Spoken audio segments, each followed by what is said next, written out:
Welcome to online classes. Chapter का नाम है डिफरेंट काइंड ऑफ स्कूल।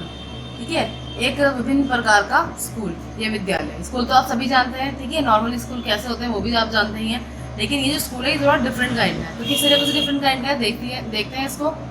चलिए इस चैप्टर स्टार्ट करते हैं।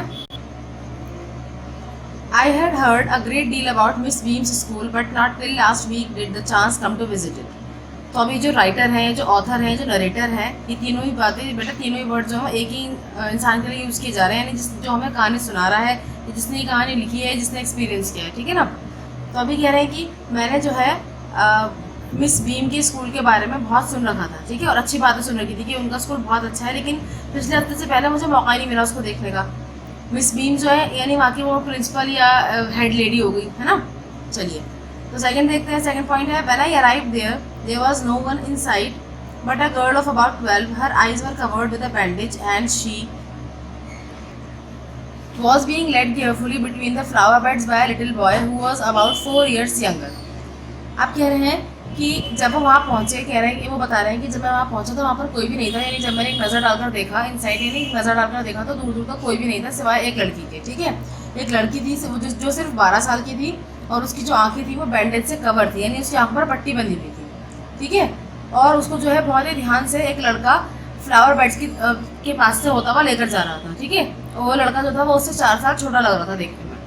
She stopped and it looked like she asked him who had come. He seemed to be describing me to her. Then they passed on. तो कह रहे हैं कि वो रुक गई, वो जा रहे थे वो लोग, वो रुक गई और उसने ऐसा कहा कि जैसे उसको महसूस हुआ कि उसके आसपास कोई है। तो उसने पूछा कि कोई है क्या, तो ऐसा लग रहा था कि वो लड़का जो है मुझे डिस्क्राइब कर रहा है, यानी मेरे बारे में उस लड़की को बता रहा है। ठीक है, उसके बाद वो दोनों मेरे पास से होकर गुजर गए। Miss Beam was all that I had expected, middle-aged, full of authority, yet kindly and understanding.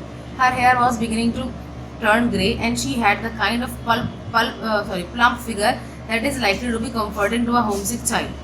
अभी कह रहे हैं कि मिस बीम जो है वो बिल्कुल वैसी ही थी जैसा कि मैंने उनके बारे में एक्सपेक्ट किया था। ठीक है, यानी जैसे मैंने सोचा था वो वैसी ही थी। वो मिडिल एज थी, यानी 40 to 45 ईयर्स ओल्ड थी, फुल ऑफ अथॉरिटी, यानी लग रहा था कि हाँ भाई उनके पास बहुत पावर है, पावरफुल लेडी थी काफ़ी, और लेकिन उसके बावजूद भी बहुत ही नर्म दिल सी और बहुत ही अंडरस्टैंडिंग थी। उनके जो बाल थे वो लगभग ग्रे होना शुरू हो गए थे, और वो जो है वो उनकी जो फिगर थी यानी ऐसी थी वो देखने में प्लम्प सी। प्लम्प का मतलब होता है जैसे एक तो होता है बहुत मोटा इंसान और एक बहुत पतला, ना बहुत मोटा ना बहुत पतला, है ना, थोड़ा हल्का सा मोटा ऐसे समझ लीजिए। लेकिन ये वाला जो फैट है गुड फैट वाला, तो प्लम्प फिगर थी उनकी। और कह रहे राइटर हमें बता रहे हैं, ऑथर बता रहे हैं हमें कि ऐसा लग रहा था उनको देखकर कि कोई भी बच्चा जो होमसिक चाइल्ड है, यानी जो घर के लिए परेशान जो भी बच्चा होता है, घर से परेशान जो भी बच्चा होता है, वो उनको देख करके काफ़ी कंफर्ट फील करेगा, क्योंकि मोस्टली जो मम्मीज होती हैं सबकी वो भी थोड़ी सी प्लम्प होती हैं, है ना। तो देखिए आगे, I asked her some questions about her teaching methods which I had heard were simple. तो कह रहे हैं मैंने उनसे कुछ क्वेश्चंस पूछे उनके टीचिंग मेथड्स के बारे में, जो मैंने सुना था कि बहुत ही सिंपल मेथड्स, यानी वो टीचिंग मेथड्स जो यूज़ करती है वो बहुत सिंपल मेथड्स होते हैं। तो मैंने उनके बारे में उनसे कुछ क्वेश्चंस पूछे। No more than is needed to help them to learn how to do things. तो उन्होंने बताया कि कुछ ज़्यादा नहीं, सिर्फ हम उनको इतना ही पढ़ाते हैं जितना कि वो चीज़ें आराम से कर पाएँ। ठीक है, जैसे simple spelling, adding, subtracting, multiplying and writing. मतलब सिंपल स्पेलिंग सिखाते हैं उनको, एडिंग, सब्ट्रैक्टिंग, मल्टीप्लाइंग और राइटिंग सिखाते हैं। ये ऐसा नहीं कि उनको बर्डन डाल रखा है बच्चों के ऊपर कि बहुत ज़्यादा ही सीखना है। जैसे आप देखेंगे कि बड़े बड़े प्राइवेट स्कूल्स जो होते हैं उसके अंदर क्या करते हैं, इतनी सारी बुक्स होती हैं, इंग्लिश की 4 बुक्स हैं, इसकी 3 बुक्स हैं, और इतना सारा काम, इतने सारे कंटेंट्स होते हैं। तो नॉर्मली अब ये कह रहे हैं कि हम इतना कुछ बर्डन नहीं डालते बच्चों पर। The rest is done by reading to them and by interesting talks. तो कह रहे हैं बाकी जो भी काम होता है वो रीडिंग वगैरह जो वो करते हैं उसके थ्रू, या फिर जो इंटरेस्टिंग डिस्कशंस होते हैं उसके through, during which they have to sit stay and keep their hands quiet. तो कह रहे हैं जिसके बीच में यानी जब इंटरेस्टिंग टॉक्स हो रही है, रीडिंग हो रही है, तो उसके अंदर उनको बिल्कुल शांत बैठना पड़ता है। ठीक है, अपने हाथ पैरों को बिल्कुल खामोश रख करके, यानी कि हाथ पैर चल रहे हैं उनके, बिल्कुल सीधे होकर वो बैठते हैं, सुनते हैं। There are practically no other lesson, और इसके अलावा उनके कोई लेसन नहीं होते, यानी प्रैक्टिकली यही लेसन होते हैं उनके। तो कुछ सिंपल कैलकुलेशन के अलावा बाकी वो जो डिस्कशन के थ्रू ही सीख पाते हैं, जो भी सीख पाते हैं। The real aim of this school is not so much to teach thought as to teach thoughtfulness, kindness to others, and being responsible citizens. Look out of the window a minute, will you? तो Miss beam बता रही हैं कि इस school का जो real M है, जो मेन मकसद जो है उस स्कूल का, वो सिर्फ ये नहीं है कि बच्चों को ज़्यादा से ज़्यादा पढ़ाया जाए, है ना, उन्हें सोचना सिखाया जाए, यानी उन्हें नई नई सोचें पढ़ाई जाएँ, ठीक है। उन्हें लोगों की सोचें पढ़ाने से बेहतर ये है कि उनको सोचना सिखाया जाए, यानी कि वो खुद सोचें, ठीक है। थॉटफुलनेस सिखाई जाए उनको कि अगर कोई भी सिचुएशन है तो उसके अंदर उनको कैसे रिएक्ट करना है, कैसे बिहेव करना है, ये वो खुद सोचें। उनको यहाँ पर हम सिखाते हैं काइंडनेस टू अदर्स, यानी कि हमें लोगों के साथ किस तरह रहमदिली का व्यवहार करना है, किस तरह रहमदिली का बर्ताव हमें रखना है लोगों के साथ, ठीक है। और किस तरह हम जो है कैसे रिस्पॉन्सिबल सिटीजन्स बन सकते हैं, जिम्मेदार नागरिक बन सकते हैं, ये सब हम यहाँ पर उनको सिखाते हैं। बजाय इसके कि हम बड़े बड़े ऑथर्स, बड़े बड़े राइटर्स की जो है, या बड़े बड़े जो फ्रीडम फाइटर्स हैं उनकी इनको थॉट्स सिखाएं, या सिर्फ जो लिखा लिखाया ज्ञान है उसको इनको ट्रांसफ़र करें। इससे बेहतर ये है कि खुद भी कुछ डेवलप करें। तो उन्होंने मुझसे कहा कि आप विंडो के बाहर देखिए, क्या आप देखेंगे? उन्होंने मुझसे कहा। I went to the window which overlooked a large garden and playground at the back. What do you see? Miss Beam asked. तो कह रहे हैं कि मैं विंडो के पास गया और मैंने जो है वहाँ पर सरसरी से नज़र डालकर देखा, तो वहाँ पर एक बहुत बड़ा सा गार्डन था और एक उसके पीछे, गार्डन के पीछे एक प्लेग्राउंड था, ठीक है। तो मिस बीम ने मुझसे पूछा कि आप क्या देखते हैं? I see some very beautiful grounds, I said, and a lot of jolly children. It pains me though to see that they are not all so healthy and active looking. तो अब मैंने उनको बताया कि मैं जो है क्या देखता हूँ, मैंने एक बहुत ही प्यारा सा बड़ा सा गार्डन देखा है, और साथ साथ मैंने ये भी कहा कि यहाँ पर बहुत सारे जॉली चिल्ड्रन हैं। जॉली चिल्ड्रन यानी खुशहाल से बच्चे हैं, यानी वो खेल रहे हैं, इस तरीके से मैंने उनको देखा है। लेकिन मुझे बहुत दर्द हो रहा है इस बात को देख करके कि ज़्यादातर जो बच्चे हैं वो कैसे हैं, वो बहुत हेल्दी नहीं है, ठीक है, और उनको देखकर लग रहा है कि बहुत एक्टिव भी नहीं है, यानी बहुत सुस्त से लग रहे हैं कुछ ज़्यादातर बच्चे जो हैं। When I came in, I saw one poor little girl being led about. She has come trouble with her eyes. तो कह रहे हैं, और मैंने ये भी बताया उनको कि जब मैं अंदर आ रहा था, जब मैं स्कूल से अंदर आया तो मैंने देखा एक बेचारी लड़की जो है उसको कोई लड़का लेकर जा रहा था, मतलब लेड मतलब होता है कि मतलब रास्ता बताते हुए लेकर जाना, ठीक है। तो उसको शायद उसकी आंखों में कोई प्रॉब्लम थी। Now I can see two more with the same difficulty. तो कह रहे हैं कि मैं अभी यहाँ पर और दो लड़कियों को देख रहा हूँ, वो भी इसी डिफिकल्टी से ग्रस्त है, यानी इसी परेशानी से ग्रस्त है, यानी वो भी क्या है, ब्लाइंड है। And there's a girl with a crutch watching the others at play. She seems to be a hopeless cripple. तो कह रहे हैं और यहाँ पर एक लड़की खड़ी है, यानी वो ग्राउंड में देखकर बता रहे हैं सब कुछ, है ना। एक लड़की खड़ी हुई है जिसके हाथ में क्रच है और वो दूसरे बच्चों को खेलते हुए देख रही है, और ऐसा लगता है कि वो अपने आप को बिल्कुल होपलेस क्रिपल महसूस कर रही है। बेटा क्रच बोलते हैं बैसाखी को, यानी जब हम सहारा लेकर चलते हैं ना, जब खुदा न खास्ता किसी की टांग में अगर प्रॉब्लम है तो जब हम एक बैसाखी लेकर चलते हैं, डंडा जिसको आप समझ लें, लेकिन शोल्डर से सपोर्ट मिलती है उसको, वो हम लेकर चलते हैं, उसे क्रच बोलते हैं, ठीक है। तो वो क्रच लेकर खड़ी हुई है, यानी वो चल नहीं पाती शायद, और साथ में वो ऐसा लग रहा है उसको कि वो बिल्कुल क्रिपल है। क्रिपल का मतलब क्या होता है, यानी जो चल ना पाए, ठीक है, अपने बूते पर ना चल पाए, ना उठ पाए, इस तरीके से उसको बोलते हैं क्रिपल। तो अपने आप को बिल्कुल क्रिपल महसूस कर रही है। Miss Beam laughed, oh no, she said, she is not really lame, this is only her lame day, the others are not blind either, it is only their blind day. तो Miss Beam जो है इस बात पर हंसी, और हंसकर उन्होंने कहा, अरे नहीं नहीं, वो लड़की जो है लेम थोड़ी है, लेम बोलते हैं बेटा जिसकी पैर में प्रॉब्लम है, यानी लंगड़े को बोलते हैं, ठीक है। तो उन्होंने कहा कि नहीं नहीं, ये लड़की लेम नहीं है, ये और ना ही असल में आज इसका लेम डे है। कौन सा डे है? लेम डे, ठीक है। और जो आपने वो जो ब्लाइंड बच्चियाँ देखी है वो भी ब्लाइंड नहीं है, आज उनका ब्लाइंड डे है। I must have looked very surprised for she laughed again. तो इस बात से मैं बड़ा सरप्राइज हुआ, मतलब बड़ी चौंक गए कि ऐसा भी क्या, ऐसा कैसे होता है, कैसे ब्लाइंड डे और लेम डे सेलिब्रेट करे जाते होंगे। तो जब मैं इतना चौंक गया, इतना हैरान हुआ, तो मेरे हैरानी को देखकर वो और हंसी। This is a very important part of our system to make our children appreciate and understand misfortune. We make them share in misfortune too. अभी कह रही हैं, अब मिस बीम बता रही हैं कि हमारे स्कूल सिस्टम का सबसे इम्पॉर्टेंट पार्ट जो है वो यही पार्ट है। हम क्या करते हैं, हम अपने स्टूडेंट्स को, अपने चिल्ड्रन को इस बात के लिए उकसाते हैं कि वो अपने जो चीज़ें उनको हासिल हैं, ठीक है, जो चीज़ें उनके पास हैं, उसके लिए वो अपने आप को अप्रिशिएट करें, या कुदरत को, नेचर को अप्रिशिएट करें, ठीक है। हर इंसान, देखिए हमारे आसपास अल्लाह के शुक्र से सभी लोग किस तरीके के हैं, यानी उनकी आंखें, उनके हाथ, उनके पैर सब सही सलामत है ना। तो यानी ऐसी चीज़ों को अप्रिशिएट करें, हर बच्चा अपने आप को अप्रिशिएट करे, या अपने आप को शुक्र अदा करे कि भी मेरे पास मेरी आंखें सलामत है, मेरे हाथ पैर सलामत है, ठीक है। और साथ साथ वो ये भी समझे कि बदकिस्मती, एक बैड लक क्या होता है। मिसफॉर्चून का मतलब होता है कि बैड लक या बदकिस्मती समझ लीजिए, ठीक है ना। तो कह रहे हैं कि हम उनको जो है मिसफॉर्चून भी शेयर करना सिखाते हैं।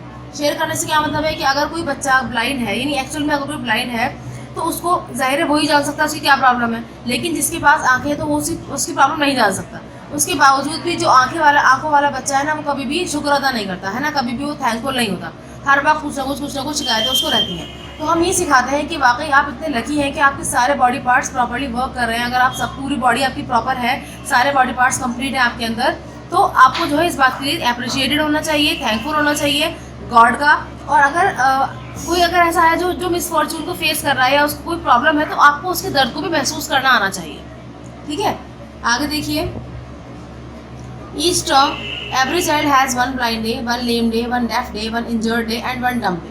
तो कह रहे हैं कि हर टर्म में, यानी जैसे आपके टर्म्स होते हैं ना, फर्स्ट टर्म सेकंड टर्म, तो ऐसे ही कह रहे हैं एक टर्म के अंदर हर बच्चे को, हर एक स्टूडेंट को क्या करना पड़ता है, एक ब्लाइंड डे सेलिब्रेट करना पड़ता है। सेलिब्रेट से मतलब ये है कि यानी उनको एक दिन ब्लाइंड बनना पड़ता है, एक दिन लेम बनना पड़ता है, एक दिन डेफ बनना पड़ता है, एक दिन इंजर्ड बोलते हैं जख्मी को, है ना, वो बनना पड़ता है, और एक दिन डम बनना पड़ता है। तो बेटा ब्लाइंड तो आपको पता ही है कि आंखें अंधा बनना पड़ता है, एक दिन लेम बोलते हैं लंगड़े को, लंगड़ा बनना पड़ता है, डेफ बोलते हैं बहरे को, और इंजर्ड यानी जख्मी बनना पड़ता है एक दिन, और डम बोलते हैं गूंगे को। ये सब उनको बनना पड़ता है एक एक दिन। ठीक है। During the blind day their eyes are bandage और absolutely and they are on their honour not to peep. तो कह रहे हैं ब्लाइंड डे में क्या करते हैं हम, बच्चों की आंख पर पट्टी बांध देते हैं, यानी बैंडेज बांध देते हैं, पट्टी बांध देते हैं, और ये बात बिल्कुल अच्छे से बांधी जाती है पट्टी के, वो बिल्कुल ना देखें। और ये उनकी ईमानदारी पर भी निर्भर करता है कि वो कहीं से भी झांके ना, चुपके से झांके ना। पीप मतलब पता चुपके से झांकना है, चुपके से देखना। ठीक है। The bandage is put on overnight so they wake up blind. तो कह रहे हैं कि बैंडेज जो है उनको रात में आंखों पर बांधी जाती है, यानी जब वो सोने लेटते हैं तभी उनकी आंखों पर बैंडेज बांधी जाती है, ताकि उनको लगे कि जैसे जब वो उठे हैं तो तब वो ब्लाइंड ही उठे हैं। ठीक है, वो सुबह उठकर कुछ ना देखें। This means that they need help with everything. तो इसका मतलब क्या होता है कि अब उन्हें हर काम के लिए हेल्प की जरूरत है। Other children are given the duty of helping them and leading them about. तो कह रहे हैं जो बाकी के बच्चे हैं उनको हम काम देते हैं कि वो उस ब्लाइंड स्टूडेंट की हेल्प करेंगे, उसको लीड करेंगे, उसको बातें बताएंगे। ठीक है, जो उसके सामने अगर सपोज की कोई चीज़ आने वाली है तो उसको बचाएंगे, उससे प्रॉपर्ली उसकी हेल्प करेंगे। They all learn so much this way, both the blind and the helpers. तो कह रहे हैं जो ब्लाइंड बनता है वो भी, और जो हेल्पर्स होते हैं वो भी इन दोनों तरीके से क्या करते हैं, बहुत सारी नई नई चीज़ें सीख पाते हैं। There is no misery about it, Miss Beam continued. Everyone is very kind and it is really something of a game. Before the day is over, though, even the most thoughtless child realizes what misfortune is. तो कह रहे हैं इस बात में कोई मुश्किल, कोई परेशानी नहीं आती। मिस बीम बात मुझे बताती रही, हर बच्चा जो है बहुत ही काइंड है, एक दूसरे को सपोर्ट करते हैं वो। ठीक है, और ये एक तरीके का गेम है ना, तो ये एक तरीके का गेम है, तो वो उसको गेम के तरीके से रहते हैं और बहुत कुछ सीखते भी हैं। और जब ये दिन मतलब जैसे सपोज कि किसी का ब्लाइंड डे है, तो वो ख़त्म होने से पहले वो कोई ऐसा बच्चा भी जो सबसे ज़्यादा थॉटलेस है, यानी वो कुछ सोचता ही नहीं है, कभी वो शुक्र अदा ही नहीं करता, तो वो भी जो है इस बात पर मजबूर हो जाता है कि वो भी इस बात पर सोचने लगता है कि वाकई मिसफॉर्चून क्या चीज़ होती है, यानी मैं कितना लकी हूँ कि मुझे सब कुछ अदा किया गया है। और अगर खुदा न खास्ता कि किसी भी इंसान की अगर आंखें नहीं है या किसी को भी कोई भी प्रॉब्लम है, तो यकीनन उसके साथ थोड़ा उससे मैं कहीं ज़्यादा बेहतर हूँ, है ना, तो वो मिसफॉर्चून को समझ जाते हैं दिन की आखिर तक आते आते। The blind day is of course really the worst, but some of the children tell me that the dumb day is the most difficult. तो कह रहे हैं जाहिर है ब्लाइंड डे सबसे ज़्यादा मुश्किल होता है, क्योंकि ना देख पाना बहुत बड़ा एक लॉस है हमारी लाइफ का, है ना, तो बहुत बड़ा मुश्किल दिन होता है ये। लेकिन उसके बावजूद भी बहुत सारे बच्चे कहते हैं कि उनके लिए डम डे मुश्किल है। डम डे यानी जिस दिन उनको गूंगा बनना होता है। क्यों मुश्किल है? We can not bandage their children's mouth. कह रहे हैं कि हम बच्चों के माउथ को, मुंह को तो बैंडेज नहीं कर सकते, है ना, so they really have to exercise their will power. तो कह रहे हैं कि उनको फिर बहुत ही वर्क हार्ड करना पड़ता है कि वो बोले ना, कि आपके सामने सब बोल रहे हैं, आपको कोई कुछ कह भी रहा है अगर, या आपके खिलाफ में कोई बात हो रही, तो आपको मुंह बंद रखना है, बोलना नहीं, क्योंकि ये आपका डम डे है ना। तो ये ज़रा बच्चों के लिए तो खासकर मुश्किल है, क्योंकि वो अपना मुंह बंद रख नहीं पाते हैं। आप भी जानते होंगे ये बात कि जब भी आपके सामने कोई बात बोली जा रही होती है, या फिर वैसे भी आप अक्सर बच्चे बहुत ही बोलते हैं, है ना, तो उनके लिए डम डे सेलिब्रेट करना है, डम डे बनाना बड़ा मुश्किल पड़ता है। Come into the garden and see for yourself how the children feel about it. तो कह रहे हैं कि आइए गार्डन में आइए और देखिए ज़रा, बच्चों से बातचीत कीजिए, आपको पता चलेगा कि वो किस तरह इस बात को महसूस करते हैं, इन चीज़ों को किस तरह लेते हैं वो सारे डेज को। Miss Beam led me to one of the bandage girl. तो कह रहे हैं कि मिस बीम मुझे एक लड़की के पास ले गई जिसकी आंखों पर बैंडेज लगी हुई थी। Here's a gentleman come to talk to you said Miss Beam and left us. तो उन्होंने उस लड़की से कहा कि यहाँ पर एक जेंटलमैन है, यानी यहाँ पर कोई एक जेंटलमैन आए हैं, वो आपसे बात करने के लिए आए हैं, ये बताकर मिस बीम वहाँ से चली गई, हम दोनों को छोड़ करके। ठीक है। Don't you ever peep, I asked the girl. तो मैंने उस लड़की से पूछा कि कभी तुमने चुपके से झांका नहीं है पट्टी में से, जब आंखों पर पट्टी बंधी होती है तो। ओह नो, शी एक्सक्लेम्ड, उसने कहा नहीं, दैट वुड बी चीटिंग, ये तो चीटिंग होगी, but I had no idea it was so awful to be blind. तो अब वो लड़की बता रही है कि मुझे बिल्कुल भी आइडिया नहीं था कि ये ब्लाइंड होना इतना बुरा लगता है, यानी इतना बुरा होता है। You can't see a thing, आप कोई चीज़ भी नहीं देख सकते। You feel you are going to be hit by something every moment, और आपको ऐसा लगता है कि बस आप जब जा रहे हैं ना, कहीं पर भी आप जा रहे हैं तो सामने से कोई ना कोई चीज़ होगी जिससे आप टकरा जाएंगे, ऐसा लगता है। It's such a relief just to sit down, तो कहने की बस सिर्फ ऐसा लगता है कि बस चुपचाप से बैठ जाओ, जब भी आपको सुकून मिलता है ना। वरना आप चलते रहो तो ऐसा लगता है बस सामने कुछ ना आ जाए, कोई मतलब कोई इंसान ना आ जाए किसी से आप टकरा ना जाए, या कोई चीज़ ना हो सामने। आप इस बात को महसूस कर सकते हैं जब आप आँख में चोरी खेलते हैं, है ना। जब आप आँख में चोरी खेलते हैं तो उसमें ज़्यादातर बच्चे तो चीटिंग करते हैं, लेकिन अगर आप प्रॉपर्ली इसको खेलें अच्छे से पट्टी बांध करके, तो आपको बिल्कुल अंधेरा अंधेरा दिखेगा, और आपको ऐसा महसूस हो जाएगा कि जैसे अभी आप सामने जा रहे हैं तो कहीं ऐसा ना हो कि यहाँ की मैं नीचे ना गिर जाऊँ, ऐसा ना हो कि यहाँ दीवारों पर टकरा ना जाऊँ, तो ऐसा फील होता है। ठीक है बेटा, तो ऐसे ही बच्ची बता रही है। Are your helpers kind to you, I asked, तो मैंने उससे पूछा कि क्या तुम्हारे हेल्पर जो है तुम्हारे लिए बहुत काइंड है, बहुत रहमदिल है। Fairly, but they are not as careful as I shall be when it is my turn, तो कह रही है कि हाँ है, लेकिन इतने भी नहीं है। अगर मेरी टर्न होगी, मुझे किसी को केयर करने के लिए दिया जाएगा, तो मैं उसकी बहुत केयर करूँगी, ठीक है, जब मेरी टर्न आएगी तो। लेकिन मेरे जो हेल्पर्स हैं वो इतने केयरफुल नहीं हैं। Those that have been blind already are the best helpers, तो कह रहे हैं सिर्फ वही लोग अच्छे हेल्पर्स बनते हैं जो पहले से ही ब्लाइंड बन चुके हैं, यानी जिनका ब्लाइंडनेस गुजर चुका है, वही अच्छे हेल्पर बन सकते हैं, क्योंकि वो जानते हैं कि कैसा फील होता है। इट्स परफेक्टली गैसली not to see, I wish you try, तो वो कह रही है, वो लड़की बता रही है कि ये बहुत ही डरावना है कि आप देख ना पाए, है ना। मैं विश करती हूँ कि आप इसको ट्राई करिए, तो आपको पता चल जाएगा कि इतना डरावना होता है, ये नहीं वो नरेटर से कह रही है। Shall I lead you anywhere, I asked, तो मैंने उससे बच्चे से पूछा कि क्या मैं आपको कहीं लीड कर सकता हूँ, कहीं छोड़ सकता हूँ आपको। Oh yes, she said, let's go for a little walk, only you must tell me about things, तो अभी उस बच्चे ने कहा हाँ बिल्कुल चलिए, हम ऐसा करते हैं, छोटी सी एक वॉक कर लेते हैं। वो उससे उसे कहती है, तो कहती है कि लेकिन आपको मुझे रास्ते में आने वाले सब लोगों के बारे में, चीज़ों के बारे में बताना होगा। I shall be so glad when today is over, तो वो बता रही है, वो लड़की कहती है कि मैं जब ये दिन ख़त्म हो जाएगा तो मैं बहुत खुश होंगी। The other bad days can't be half as bad as this, तो कहने यानी और जितने भी बैड डेज होते हैं, यानी जो भी लेम डे, डेफ डे, डम डे, जितने भी डेज होते हैं, उनमें से सबसे जो बैड डे है वो ये वाला, यानी ये जो दिन है, वो दिन तो आधे भी बुरे नहीं होते जितना ये दिन बुरा है मेरा।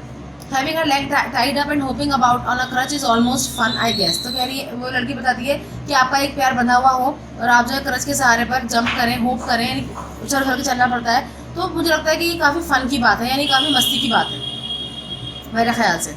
Having an arm tied up is a bit more troublesome because you can't eat without help and things like that, तो आप कह रही है कि लेकिन अगर आपकी जैसे इंजर्ड है, तो अगर आपकी आर्म को बांध दिया जाता है, यानी ऐसा लगता है जैसे आपकी आर्म में चोट लगी हुई है, ऐसा दिखाते हैं वो, तो ये भी बड़ा मुश्किल है, क्योंकि फिर आपको कुछ खाना भी अगर होता है तो आपको किसी ना किसी की हेल्प लेनी पड़ती है ना, और सारे काम के आप नहीं कर पाते हैं,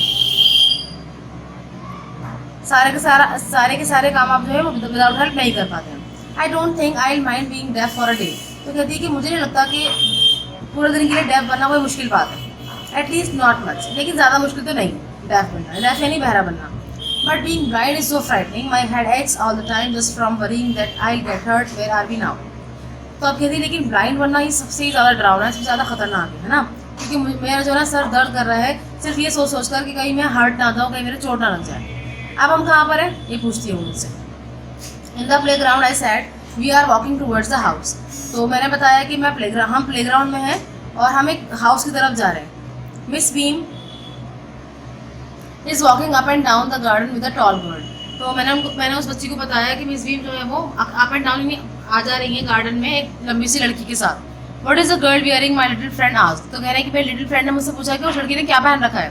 अ blue cotton skirt and a pink blouse, तो मैंने बताया कि एक ब्लू कॉटन स्कर्ट पहन रखी है और पिंक ब्लाउज पहन रखा है। I think it's Millie, she said, what colour is her hair, तो उस लड़की ने कहा कि शायद ये मिली है, उसके बालों का कलर कैसा है। वेरी लाइट, आई सैड, मैंने कहा बहुत हल्का। Yes that's Millie, she is the head girl, तो उस लड़की ने कहा हाँ वो मिली ही है, वो हेड गर्ल है। There's an old man trying up roses, I said, मैंने कहा यहाँ पर एक बूढ़ा आदमी है जो कि रोजेज को टाई अप कर रहा है। येस दैट्स पीटर, तो उसने कहा हाँ वो पीटर है, he is the gardener, he is hundreds of years old, वो गार्डनर है यहाँ का और वो बहुत ही बूढ़ा है, हंड्रेड्स ऑफ ईयर्स मतलब कि यानी काफ़ी बूढ़ा है।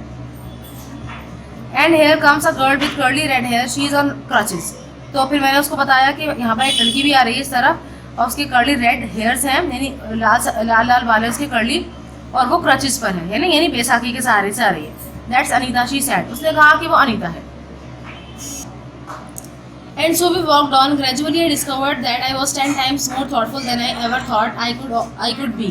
तो अब कह रहे हैं कि जैसे हम चलते रहे, धीरे धीरे मुझे एहसास होने लगा, मैंने ये अपने अंदर खोज लिया कि मैं अब जब मैंने इस स्कूल में एंटर किया था और अब तक, यानी सिर्फ इतने ही अरसे में मैं इतना थॉटफुल हो चुका हूँ कि जितना मैं पहले था उसको 10 गुना ज़्यादा।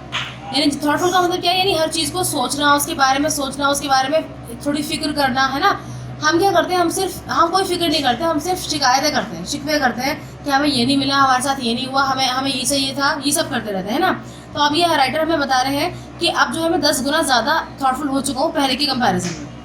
आई also realise that if I had to describe people and things to someone else it made me more interesting to मी।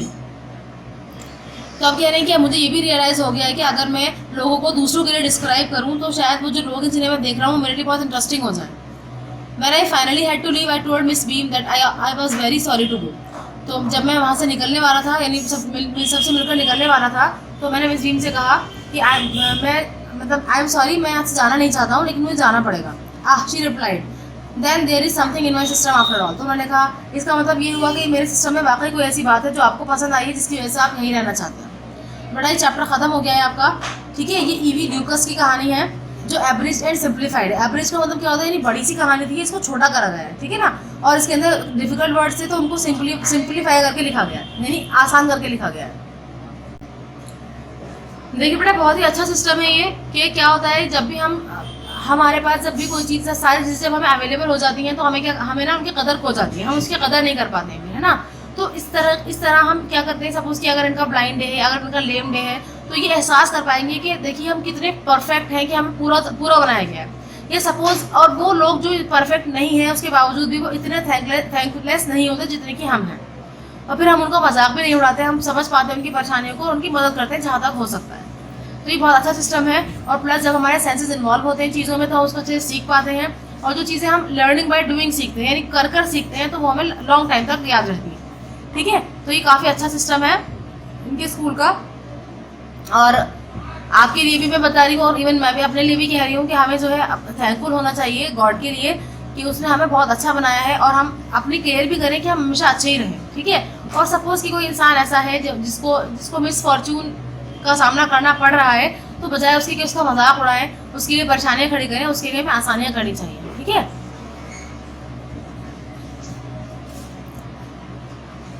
एक बहुत छोटा सा एग्जाम्पल मैं देना चाहती हूँ आपको। जैसे अक्सर क्या होता है, हम लोग खाने में बहुत नखरे दिखाते हैं कि हमें ये नहीं खाना, हमें वो नहीं खाना, ये बना लिया, ये मुझे अच्छा नहीं लगता, इस तरीके की चीज़ें होती हैं। तो हमें क्या, आप यहाँ पर ही थैंकलेसनेस हो गई ना, यानी आप नाशुक्री कर रहे हैं। तो हमें उस वक्त क्या करना चाहिए, जो भी हमें मिल रहा है खाने के लिए, जो भी घर पे पेरेंट्स हमारे लिए बना रहे हैं, तो ऐसा तो नहीं कि वो कोई नुकसानदेह चीज़ बनाएंगे, है ना। तो वो फ़ायदेमंद चीज़ है, तो उसको हमें मतलब शुक्र अदा करके खा लेना चाहिए।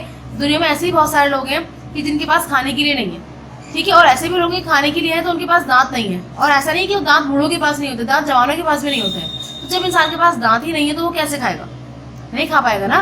तो हमें ये बात हमें महसूस करनी चाहिए कि हमारे ज़बान, हमारे दांत, हमारे मुंह के अंदर का सलाइवा, ये सब चीज़ें हमारे लिए ज़रूरी हैं। फिर जो भी हम खा पा रहे हैं उसको डाइजेस्ट भी हम कर पाएंगे, ठीक है। तो चैप्टर कंप्लीट हुआ है आपका। देखते हैं इसके अंदर क्या प्रैक्टिस वर्क है। देखिए बेटा, यहाँ पर क्या लिखा हुआ है, ए पार्ट के अंदर, put these sentences from the story in the right order and write them out in a paragraph, don't refer to the text. कह रहे हैं कि इन सेंटेंसेस को आपको क्या करना है, एक स्टोरी की फॉर्म में लिखना है, यानी ये आपकी स्टोरी के ही कुछ सेंटेंसेस है, लेकिन इनको अरेंज करना है। यानी पहले क्या बात हुई, फिर क्या हुई, फिर क्या हुई, फिर क्या हुई, ठीक है। इसको एक पैराग्राफ की फॉर्म में आप लिखेंगे, लेकिन उन्होंने कहा है पीछे से आपको देखना नहीं, यानी जो आपने सुना है, समझा है, उसके बेस पर आपको करना है, ठीक है। तो देखिए किस तरह करेंगे इसको आप। ये देखिए इस तरह लिखेंगे आप। एक तो प्रॉपर्टी नेम, सबसे पहले आप क्या करेंगे, सबसे पहले आप अपना लेसन का, बुक का नेम डालेंगे, लेसन का नंबर, लेसन का नेम डालेंगे। उसके बाद वर्ड्स भी नहीं करेंगे इस चैप्टर के अंदर के, है ना, यानी जो साइड में लिखे होते हैं ग्लॉसरी, उसको लिखेंगे इंग्लिश टू हिंदी। इसके बाद आप ये स्टार्ट करेंगे। तो यहाँ पर ये ए पार्ट है आपका, तो इसको आप लिखेंगे ग्रामर कॉपी में। कौन सी कॉपी में करेंगे बेटा, ग्रामर कॉपी में इसको करना है आपको। वर्ड मीनिंग वगैरह जो है वो आप क्वेश्चन आंसर कॉपी में करेंगे। Let's go for a walk, only you must tell me about things. I shall be so glad when today is over. The other bad days can't be half as bad as this. Having a leg tied up and hopping about on a crutch is almost fun, I guess. I don't think I'll mind being deaf for a day, at least not much, but being blind is so much frightening. ठीक है। तो ये पूरा paragraph इस तरह लिखेंगे, पहले आप क्वेश्चन पूरा उतारेंगे, सेंटेंसेस पूरा लिखेंगे वो वाले, उसके बाद आप इसको इस तरह पैराग्राफ की फॉर्म में लिखेंगे। समझ आया बेटा आपको? चलिए नेक्स्ट क्वेश्चन देखिए। तो बेटा से क्वेश्चन आंसर्स देखिए। क्वेश्चन आंसर्स आपको अपनी क्वेश्चन आंसर कॉपी में करने हैं वर्ड्स मीनिंग के बाद, ठीक है। तो फर्स्ट क्वेश्चन क्या है आपका, why do you think the writer visited miss Beam's school. कह रहे हैं कि आप क्या सोचते हैं या आपके हिसाब से राइटर मिस बीम का स्कूल देखने के लिए क्यों गए थे, ठीक है। आपके हिसाब से, आप अपने सोच के हिसाब से बताइए। नेक्स्ट क्वेश्चन है, what was a game that every child in the school had to play. कह रहे हैं कि वो कौन सा गेम था जो हर बच्चे को स्कूल में खेलना पड़ता है, ठीक है।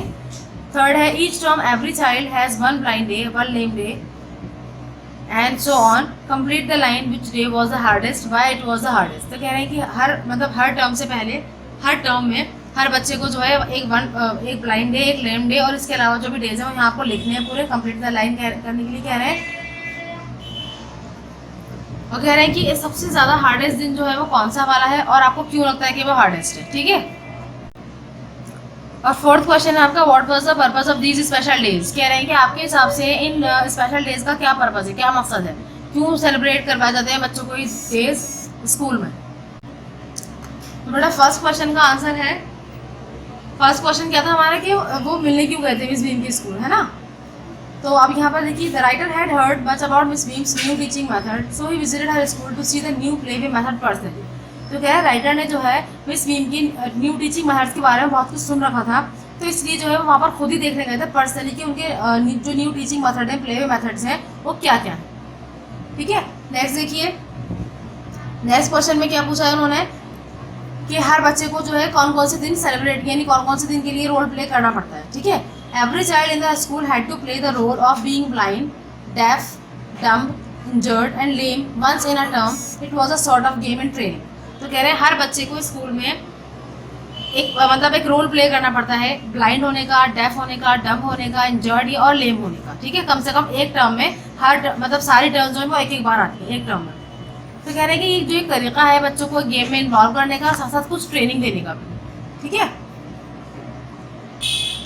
देखिए बेटा यहाँ पर जो है हमने यहाँ पर लाइन कंप्लीट करनी है पहले तो हमें, तो देखिए सबसे पहले, each term every child has one blind day, one lame day, one deaf day, one injured day and one dumb day. तो ये लाइन यहाँ पर कंप्लीट हो गई है, ठीक है। उसके बाद यहाँ पर लिखा हुआ है, अब वो पूछ रहे हैं हमसे कि सबसे ज़्यादा डिफिकल्ट डे कौन सा होता है। तो हमारे हिसाब से क्या डिफिकल्ट है, among all the days the blind day was the hardest day because that day students had to act blind without peeping from their blindfolds. तो अभी कह रहे हैं कि ये सबसे ज़्यादा मुश्किल डे कौन सा ब्लाइंड डे है, क्यों, क्योंकि ये इस दिन जो है बच्चों को अपनी आंखों पर पट्टी बांधनी पड़ती है और बिल्कुल ब्लाइंड वाला रोल प्ले करना पड़ता है और उसमें से देखना भी नहीं पड़ता, यानी देख भी नहीं सकते वो, उसमें से पीप नहीं कर सकते, यानी चुपके से झाँक नहीं सकते। They felt as though they were going to be hit or would bump into things every moment। तो उनको ऐसा लगता है कि अभी जो है वो किसी से टकरा जाएंगे या कोई चीज़ उनसे टकरा जाएगी, ठीक है। तो ये मूवमेंट जो है ये सबसे ज़्यादा खतरनाक लगती है उनको और इससे चोट लगने का भी ज़्यादा डर होता है। बेटा फोर्थ क्वेश्चन का आंसर देखिए। फोर्थ क्वेश्चन क्या था आपका कि फोर्थ क्वेश्चन में उन्होंने पूछा है कि बच्चों को ऐसी प्रैक्टिस क्यों करवाई जाती है ना, ऐसा उनको क्यों बिहेव करना पड़ता है, कि क्या मकसद है इस चीज़ का। The purpose of these special days was to give the children a personal test of misfortune. कह रहे हैं कि इसका सबसे बड़ा जो मकसद है वो ये है कि इन स्पेशल डेज का मकसद ये है कि हर बच्चा जो है वो मिसफॉर्चून का टेस्ट चख सके, ठीक है, यानी वो दूसरों को मजाक ना उड़ाए। They learn to have the needy in society, और वो ये बात सीखें कि उन्हें अगर कोई ज़रूरतमंद है तो उसकी कैसे मदद करनी है सोसाइटी में। Such training made them good citizen, और इस तरीके की जो ट्रेनिंग्स हैं वो उन्हें गुड सिटीजन बना सकती हैं, ठीक है। यानी वो एक पॉजिटिव एटीट्यूड रखेंगे उन लोगों के खिलाफ अगर कोई मिसफॉर्चून को फेस कर रहे हैं, है ना। यानी अगर कोई स्टूडेंट है, अगर कोई भी सोसाइटी में इंसान है या कोई अगर ऐसा एजिड इंसान है जो जिसका हाथ या पैर नहीं है, कोई और प्रॉब्लम है, तो बजाय उसके कि उसको जो है पत्थर मारें, बजाय उसके कि उसका मजाक उड़ाएं, उसको धक्का दें, उसको सपोर्ट करेंगे, ठीक है। तो वो एक गुड सिटीजन, अच्छे नागरिक बन सकेंगे। नेक्स्ट देखिए बेटा, वर्किंग विद लैंग्वेज के अंदर आपको क्या करना है, इसका ए पार्ट देखिए। ए पार्ट जो है इसमें आपको ना वर्ड्स दे रखे हैं और यहाँ पैराग्राफ्स का रेफरेंस भी दे रखा है, ठीक है। और साथ साथ यहाँ इस क्लू बॉक्स में इसकी मीनिंग्स भी दे रखे हैं आपको। जैसे फर्स्ट वर्ड है यहाँ पर होम सिक, तो होम सिक का क्या मतलब है वो यहाँ से आपको ढूंढना है और यहाँ पर लिखना है। तो होम सिक का क्या मतलब है, वांटिंग टू बी होम, ठीक है। ऐसे प्रैक्टिकली का क्या मतलब है, ऑलमोस्ट। इट पेन्स मी मतलब इट हर्ट्स मी। अप्रिशिएट का मतलब है अंडरस्टैंडिंग द डिफिकल्टीज। थॉटलेस का मतलब है नॉट वेरी केयरिंग। एक्सरसाइज का मतलब है test the strength of. Relief का मतलब है वेलकम चेंज। घैसली का मतलब है टेरिबल या ड्राउना। ठीक है, तो आपको ये अपनी ग्रामर की कॉपी में करना है, इसी तरीके से लिखिएगा जैसे इसमें लिखा हुआ है। ऐसे पैराग्राफ नंबर का रेफरेंस भी लिखा रखिएगा और साथ में एरो बना करके ये भी कर दीजिएगा। ठीक है, ये क्लू बॉक्सेस में मैंने नंबरिंग भी कर दी है, अगर आपको यहाँ से राइटिंग समझ में आ रही हो तो आप यहाँ भी देख सकते हैं। नेक्स्ट क्वेश्चन देखिए, तो क्वेश्चन है आपका reward these lines from the story. तो कह रहे हैं कि आपको 4 सेंटेंसेस दे रखे हैं, इन 4 सेंटेंसेस को आपको रीवर्ड करना है। रीवर्ड यानी कुछ वर्ड्स अपने पास से डाल करके थोड़ा सा चेंज करके लिखना है। ठीक है, थोड़ा सा ये वाले वर्ड्स भी आप यूज कर सकते हैं, थोड़ा सा आप चेंज भी कर सकते हैं। पहले रीड कर लीजिए लाइन्स को। I had heard a great deal about Miss Beam's school. Second है आपका Miss Beam was all that I had expected, middle aged full of authority. Third है I went to the window which overlooked a large garden. और fourth है आपका we can not bandage children's mouths so they really have to exercise their will power. अब इसके answers कैसे लिखेंगे, ये काम भी आपको ग्रामर कॉपी में करना है और ये ए वाला पार्ट भी ग्रामर कॉपी में करना है। दोनों ग्रामर कॉपी में करने हैं और सबसे पहले हमने बताया था आपको पैराग्राफ लिखने का, वो भी ग्रामर कॉपी में करना है। ठीक है बेटा, चलिए देखिए ज़रा, देखिए 4 सेंटेंसेस रिवर्ड होकर किस तरह लिखे जाएंगे। फर्स्ट देखिए, the writer had heard a lot of praise from people about the different teaching methods at Miss Beam's school. ठीक है, तो छोटा सेंटेंसेस को हमने बड़ा करके लिख दिया है, वर्ड चेंज कर दिए हैं कुछ। सेकंड देखिए, the writer found Miss Beam as a middle age woman with full of authority. Third है the writer looked out of the window and saw a large garden. इसके बाद फोर्थ है the children had to use their will power to keep quiet. तो कुछ words change है इसमें, कुछ वही वर्ड्स हैं एज इट इज। तो पहले आप सेंटेंस जो दे रखा है बुक में वो लिखेंगे, उसके बाद आप ये वाला आंसर लिखेंगे। ठीक है, आंसर के तौर पर। उसके बाद सेकंड वाले में आपको भी इस तरह करना है, फिर सेकंड का पहले आप बुक वाला सेंटेंस लिखेंगे, उसके बाद ये वाला सेंटेंस लिखेंगे। इस तरीके से आप अपनी ग्रामर कॉपी में करेंगे। ठीक है, नेक्स्ट क्वेश्चन देखिए, ये देखिए बेटा, आपकी पेज बुक की पेज नंबर 64 के ऊपर ये आपको एक पेज दे रखा है। ठीक है, बहुत बारीक बारीक से इसके अंदर लिखा हुआ है, ये आपकी डिक्शनरी का एक पेज है। यानी जो डिक्शनरीज होती हैं, अभी तो मुझे नहीं मालूम है कि आप जानते हैं नहीं जानते हैं, जैसे आप मीनिंग्स देखते हैं, है ना, तो मीनिंग से देखते हैं ज़्यादातर आप तो गूगल पर निकाल लेते हैं, डिक्शनरी ऐप पर निकाल लेते हैं। लेकिन अगर हम अब जैसे बुक्स होती है ना, ऐसी बुक्स होती है डिक्शनरी की बुक्स, तो उसके अंदर ना ऐसे ही वर्ड्स लिखे रहते हैं सब। तो ये जो बोल्ड वर्ड्स है ये वर्ड है, और ये जो लाइट वर्ड्स है ना, जो इटैलिक लिखे हुए थोड़े से, इसकी मीनिंग्स है इनके।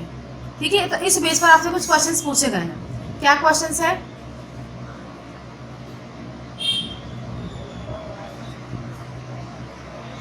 ये देखिए क्या लिखा हुआ है। Given below is a page from a dictionary, look at it carefully and.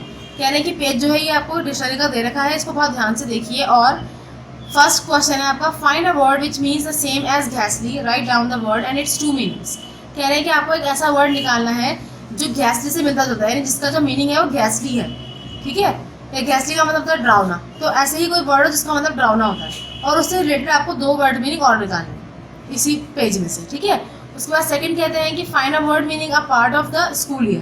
कह रहे हैं कि एक ऐसा वर्ड निकालिए जिसका मतलब होता है a part of the school year, यानी स्कूल ईयर का एक हिस्सा, एक पार्ट, उसके लिए आपको ये वर्ड निकालना है। तो बेटा जिससे मैंने आपको बताया था चैप्टर में टर्म होता है ना, तो यानी टर्म क्या होता है, हमारे स्कूल ईयर का ही तो पार्ट होता है। जैसे 2 टर्म्स में डिवाइड होगा, 6 मंथ्स हो गए दोनों तरफ, है ना, इस तरीके से। उसके बाद थर्ड है find a word that means examination. एक ऐसा वर्ड निकालिए जिसका मतलब होता है एग्जामिनेशन। तो देखिए बेटा इसी का फर्स्ट पार्ट है, इसके अंदर और 3 सब पार्ट्स और है। इसके आंसर्स देखिए सर कैसे करना है आपको। ये देखिए सी के फर्स्ट आंसर है आपका घैसली, है ना। घैसली का क्या मीनिंग है, टेरेबल। तो टेरेबल के 2 और मीनिंग क्या है, कॉजिंग फियर या वेरी बैड।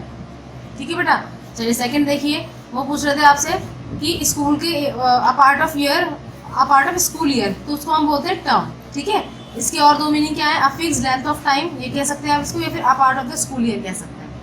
उसके बाद थर्ड है आपका कि एग्जामिनेशन को आप क्या बोलते हैं, एग्जामिनेशन को हम टेस्ट बोलते हैं, है ना।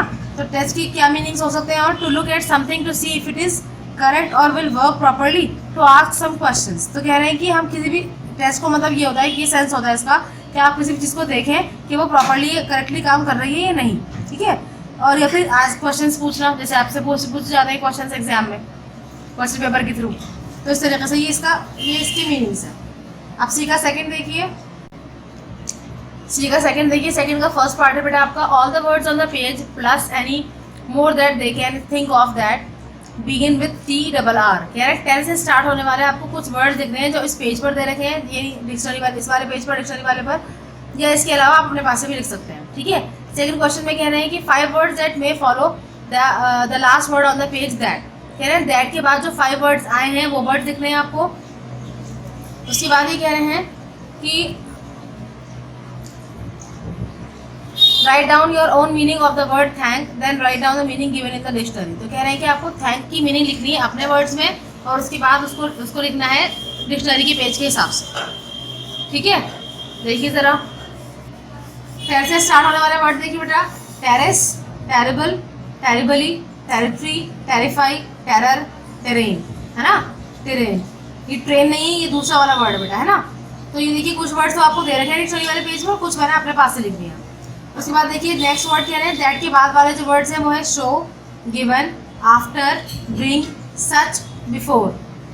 इसके बाद आपका थर्ड क्वेश्चन था कि थैंक की मीनिंग आपको लिखनी है। तो थैंक की मीनिंग है to express gratitude to someone for help और सर्विस और शो काइंडनेस। तो कह रहे हैं कि आपको जो है क्या दिखाना है, ग्रेटिट्यूड, यानी आप किसी का एहसान मान रहे हैं, है ना, या फिर उसने जो आपकी हेल्प करी है उसकी रहमदिली के लिए, उसकी सर्विस के लिए आप उसका एहसान मान रहे हैं। ये हो गया इसका meaning.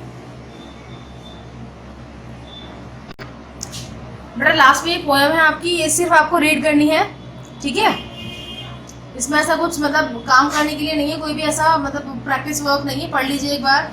All but blind in his chambered hole gropes for worms the four-clawed mole, all but blind in the evening sky the hooded bat twirls softly by, all but blind in the burning day the barn owl blunders on her way, and blind as are these three to me, so blind to someone I must be। तो बेटा इन्होंने इसमें bat, worms और owl के बारे में बताया है कि ये भी ब्लाइंड होते हैं, ठीक है, एक तरीके से इन्होंने बता रखा है।